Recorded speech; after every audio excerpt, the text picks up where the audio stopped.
a.m. in what is another gorgeous night here, ladies and gentlemen. And good God almighty, you feel that, Hall? The Holotables are rumbling with news. Oh, baby, it is problematic for the Holotables tonight. Our fearless leader, Miss CG Kerry Goosekos, has parted ways with the Holotables. Regardless of how you feel about Kerry and how she handled the situation, I will tell you right here, right now, let's just start this off right here. You don't get to Kerry's position, senior producer of a Star Wars game for EA, unless you are, I'm just going to say it, unless you're really fucking good at your job. So let's just get that out right here, right now. All right? And then we will rein it in. I have a lot of thoughts here. I've watched all my brothers, all my content creators. They have put out videos. I have watched each and every one of them. And God damn it, baby, it's highly problematic on the Holotables right now. We are at a turning point right here, right now. Whether you want to believe it or not, the next 2 weeks for this game are more crucial than ever. Pat McGee knows. He knows. The next 2 weeks are going to tell us everything we need to know. If they come hard and fast with news, with content, with updates, with communication, this game has an immediate future of at least a couple years. If they pussyfoot around and remain silent, this game is dead in the motherfucking water. I'm just going to say it, guys. It is problematic when your senior producer is on sabbatical for like a freaking month, still in Hawaii when the announcement is made. And basically, okay, so let me just tell you guys, in the corporate world, it's very simple. I'm a dude who has lived in the corporate world for 15 years now. 15 years I've been in my current position. A few years before that even. Usually when someone is ending on good terms, they have a chance to say goodbye on their own terms. That did not happen. So clearly, either the pressure was just building on Kerry and dealing with the community, dealing with the whales, dealing with the free-to-play, dealing with Reddit. That all was building. And over time, it just wore her down to where she makes fun comments like the fleshlight comment, right? And I thought the fleshlight comment was hilarious. All right? Now, whether that all just wore her down to the point where she doesn't give a fuck, then that's it, right? So what I will tell you is, if you think this was mutual and they both agreed to part ways, you are dead wrong. You do not walk away from being the senior producer of a Star Wars game. That is quite possibly the biggest job in the damn industry. It is the Italian Stallion. Kerry was 100 times better than Jesse. Not another Jesse. We will get there. We will get there. I have so many thoughts. I have been around this game since January of 2016. I lived through Jesse. I lived through Top Hat. I lived through Cozy. I lived through that dude that went crazy. Remember that guy? Was it Rye Diggs or what the hell was his name? Remember that guy that went crazy? And I've seen it all, guys. What have we here? I've seen it all, and I have so many thoughts. We're going to get there, guys. Let's get this moving here.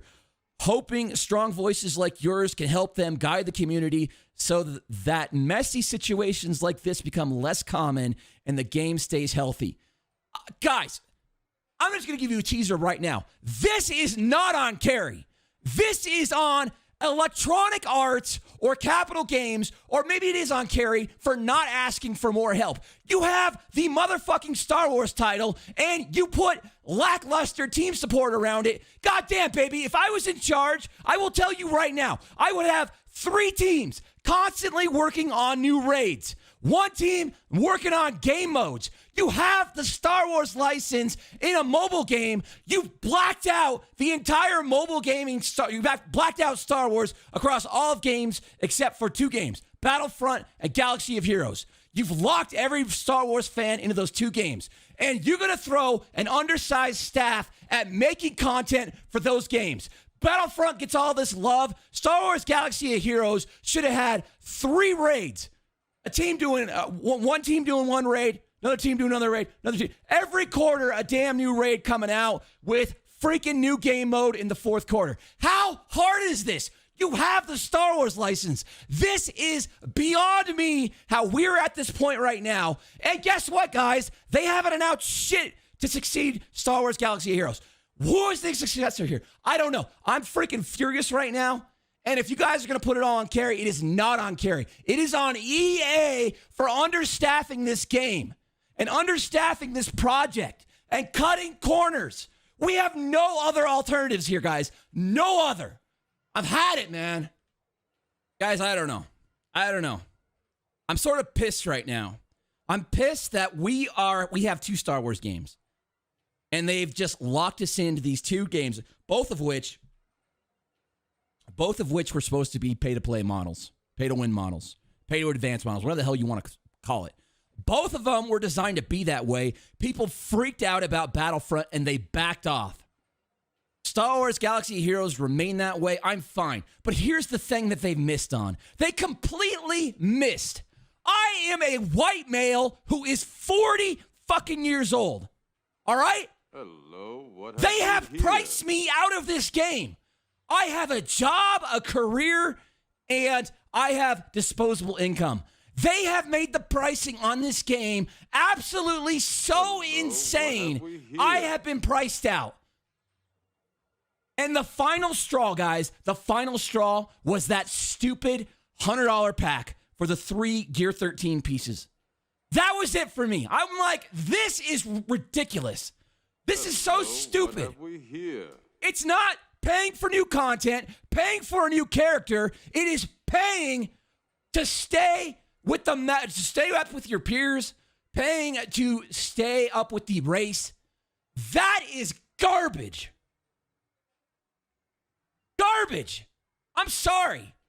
If that's like the most abusive thing you can do to your player base.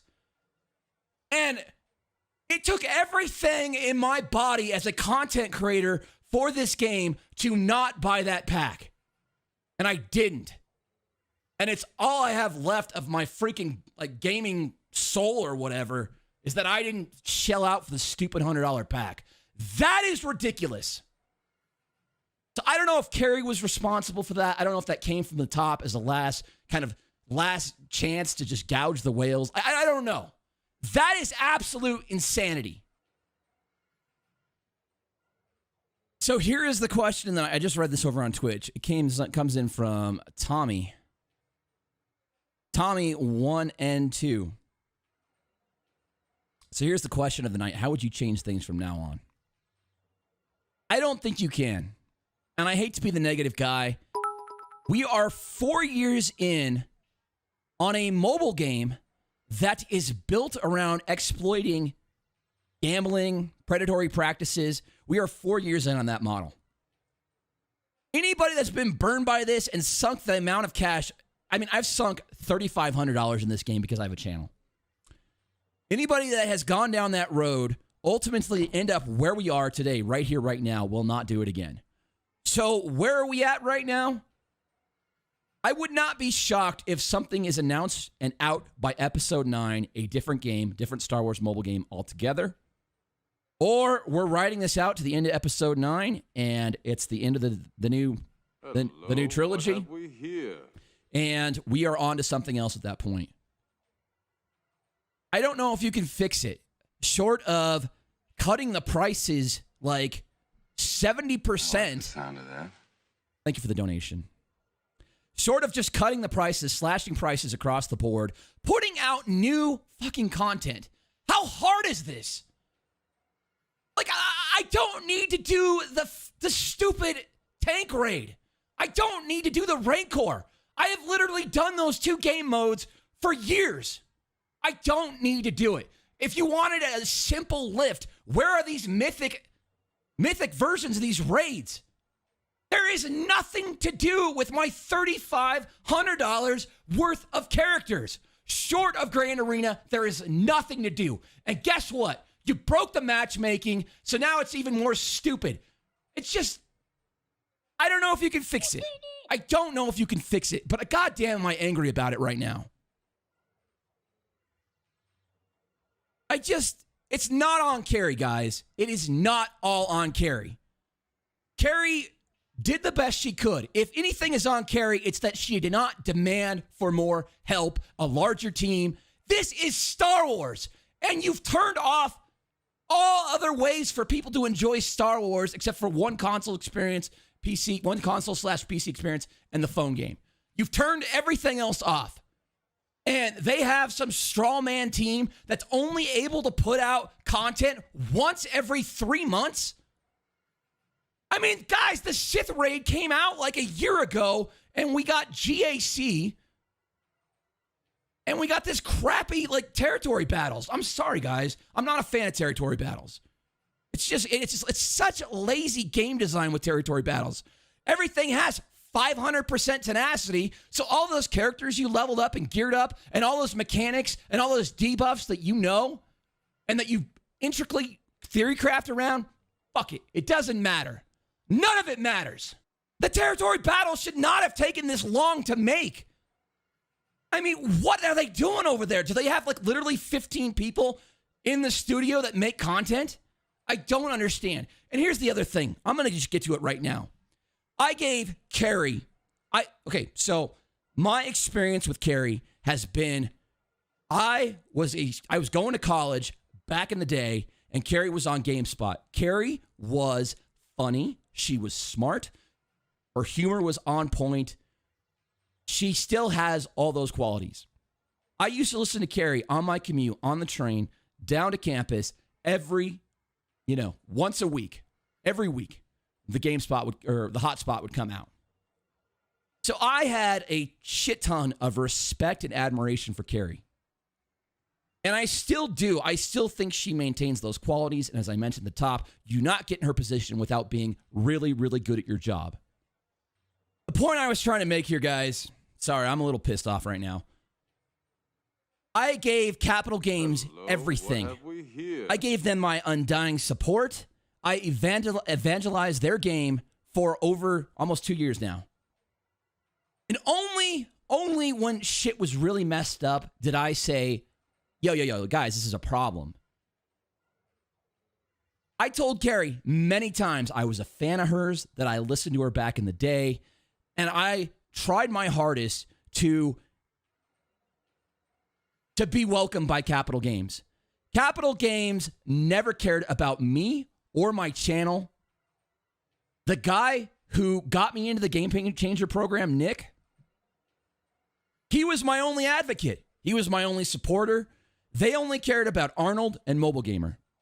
Everybody else didn't mean anything to them. And that's just beyond me, how we can have so much influence. I mean, look at all you guys here tonight. Listen to me rant.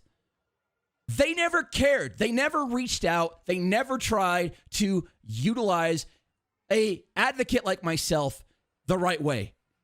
And I got to tell you, when I go to Kerry and I tell her, hey, Kerry, I'm a fan of you. I've been around. I've watched you. I've listened to you. I am a fan of you. Help me out. Give me something. Give me a bone. Throw me a bone. Nothing. And I know I'm a little 10K, sub 10K guy. I get it, right? I'm not Arnold. I mean, Arnold is amazing, right? I think we can all agree on that. Mobile Gamer, amazing guy. Like, they just didn't care.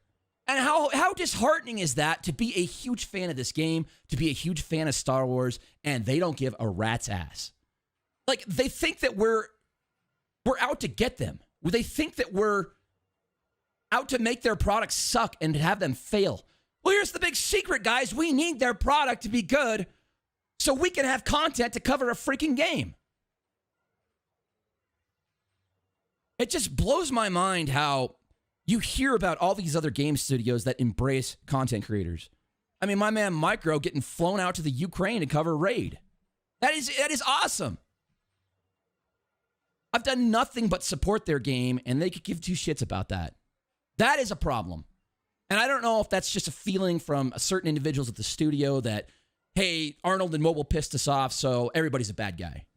I don't know what it is. It's a problem, though. All right, guys. It's enough about that for right now. We will get it. We will get there.